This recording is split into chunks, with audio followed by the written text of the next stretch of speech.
Welcome back to College Hill Farm. Well, I was afraid of this.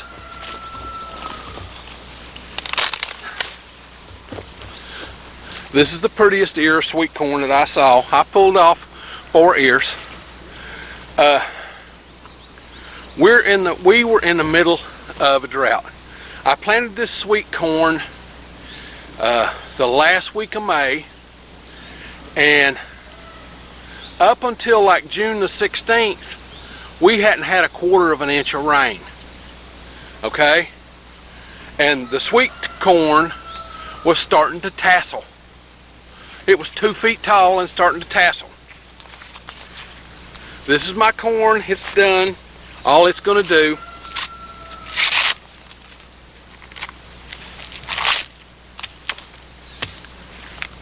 that is what drought sweet corn looks like. There ain't going to be none. None. Not 1 ear. So, yeah, I just will get the bush hog out and go down through here and take care of these. It's a little tough. Subsistence farmers depended on the rain. Okay, if they didn't get rain, they could starve to death. They made sure they planted way more than they could eat. That's the only way they could keep off starvation. But on a year like this year with the corn, I saved back some seed for next year, but I did replant. Let me show you.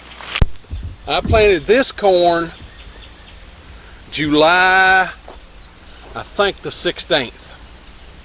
Planted it at the end of the sunflower row.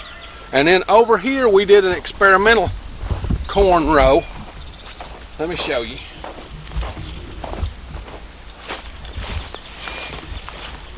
We did an experimental corn row. Again, planted on the 16th. But underneath the corn here is sweet potatoes. But I'm not certain. See, there's my sweet potatoes. I'm not certain that the corn is not stunting the sweet potatoes. That may have been a mistake. Okay, the corn looks beautiful down through there. But the sweet potatoes should already be out in the row. But we haven't had any rain. You know? Yeah, that's where we're at. This will probably give me some corn, but I may not have many sweet potatoes at all. It's just what it is. I planted late potatoes down through there, and we haven't had enough rain to make them come up. I've had a couple days of thunderstorms. That's it. So yeah, no substantial rain to think of.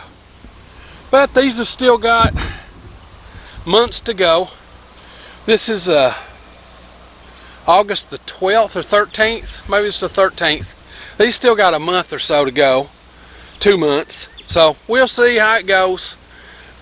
This will go till about October the 11th. The corn, and then whenever the frost comes, when I harvest the sweet potatoes.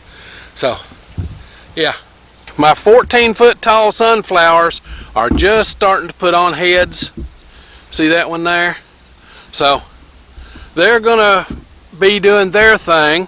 The little sunflowers I planted at the ends of the row of the corn, I'm anxious to see how they do. The little ones I got at the Seed Lovers Exchange. But yeah, that's looks like the sunflowers are doing okay. Some of those stalks are huge and some are not so big. I'm surprised at how small some of them are, but you know, drought does that. The squash and the pumpkins are banging it still. They're putting out good. Something's come through here and broke down some of my squash vines, but they're still putting on. This squash over here, it's got several that need to be harvested and some that's too big already. What about in here? What do we got? Lots of flowers, but nothing sitting on that zucchini there. These pumpkins, are starting to set pumpkins on. Let's look down inside of a pumpkin flower. See down in there? What do you see? There's all kinds of little beetles, and there's a bumblebee. Bumblebees are on these more than any other bee. Seeing that one? There's another bumblebee just working away. Bumblebees are your friends. I see some pumpkins sitting on. Do you see it? Right there. So we'll have some pumpkins here. Now this little bush pumpkin up here that I planted had another one that came up right there, but it just died out. We'll see if these little bush pumpkins put out anything. I'm not impressed so far, but this pumpkin is banging it. I think this is called a Big Max, and look how full that flower is of bees. And there's honeybees and beetles and all kinds of pollinators in there. Okay, I see more bumblebees than anything. Okay, where I had to replant my cucumbers, they're just barely up. Got to clean out some of these weeds. Now, not all the cucumbers came up. I don't know what the deal was. That happens sometimes. See, they're just not big yet. So yeah, looks like something. Probably a deer has been helping me a little. Come by and eat a few tips off. Won't hurt nothing. Okay, here's our fall garden. As I go down through here, I see some of the stuff starting to come up, and it's only been planted 5 days, 4 days. So we had a little rain afterwards, but nothing to speak of. I see some coming up over there on that side.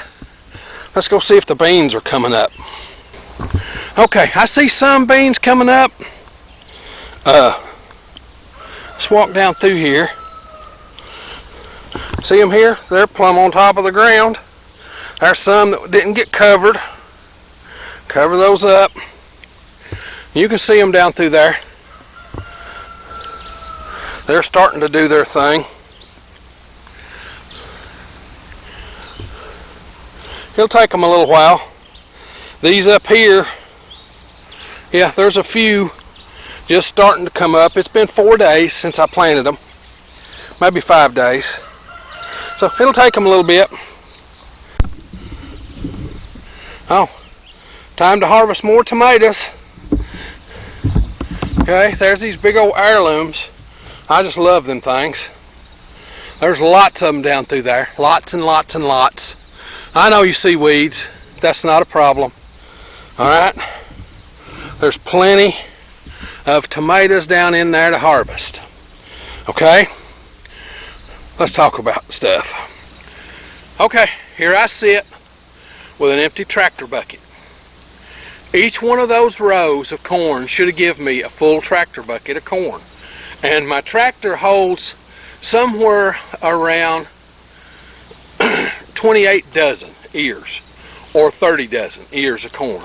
I should have got that off of each row down, each double row down through there. I should have got 30 dozen ears of corn. Well, didn't happen. I didn't get any off either row. Zero. Zero, zero, zero. I knew that it wasn't a thing when the deer and the raccoons weren't bothering it. I knew there wasn't no corn in there. I planted that corn toward the end of May. I fertilized it and kept the weeds out of it until it started tasseling. It started tasseling at about 2 feet tall. I knew there was no corn coming from that, so I left it alone. I gave up on it. I knew there was going to be no corn. From the time I planted it until it started tasseling, we had less than 1/4 of an inch of rain. Now, Kentucky was not listed as a drought, okay? But what was happening was we were getting pop-up thunderstorms. And they were all either going south of me or north of me. They would just bypass me. According to my rain gauge, I got like 1/10 of an inch of rain from like May the 23rd until July the 12th or 13th. Okay, and then I got enough for 1/4 of an inch of rain total by July the 16th. All right, so my corn didn't have enough rain to make. I noticed WKYT had done an article showing another farmer who had the same problem this year. So that's a thing, okay? I planted late sweet corn to make up for it. If it'll make. If I get an early frost, I won't get no sweet corn off that either. All right? I've got plenty of corn to plant for next year, but you know, next year's next year. Subsistence farmers, think about it. Think about how subsistence farmers depended on nature. It's like, wow, you know, I have years that certain crops just fail. I had a great potato year, 8-to-1. For every 1 pound of potatoes I planted, I got 8 pounds of potatoes out of the ground. Okay? Which is a great year. Some people I notice, they say they get 10-to-1. It all depends on the variety of potatoes. Russets yield a little more, but I don't like russets nearly as good as I like the Kennebecks that I do. But russets yield a little more because they yield bigger potatoes than the Kennebecks. The Kennebec potato is a medium to large potato, but you get a whole lot of small ones with it too. So yeah, you just don't get as much weight of potatoes as you do with russets, but that's okay with me. I love Kennebecks. They're a waxy potato. Anyway, so we got a great potato harvest, no corn harvest. So far, I need to harvest about, I can get probably 10 more gallons of tomatoes today to take in. And of those 10 gallons, that brings me up to, I think, 45 gallons of tomatoes that I've harvested so far. Okay, and it's just August the, what is it? August the something. August the 12th or 13th. I'm not certain which. So I've still got a month or two to be harvesting tomatoes. Now, once September gets here, the tomatoes are going to slow down. Okay, and I'll harvest a bucket every now and then and keep harvesting some for us to eat all the way through until frost. But that's the way it goes. Now my fall garden, oh, the squash is doing pretty good. The squash down in that I planted down in the totes is just about this high. So it'll start giving me squash probably about mid-September. These squash will probably keep giving me squash until about September the 3rd or 4th. Okay, I figure in 2 weeks the squash vine borer will have had its way with them and they'll stop producing. If you don't keep the squash picked off, they quit producing anyway. But I've been keeping the squash picked off pretty good. So we're going to have squash. We'll have squash about mid-September again from down there. So that will carry us into October. So we're doing all right as far as most of the produce goes. Now, we planted the fall garden back about 5 days ago. I think August the 9th or the 8th. I don't remember exactly what day sitting right here.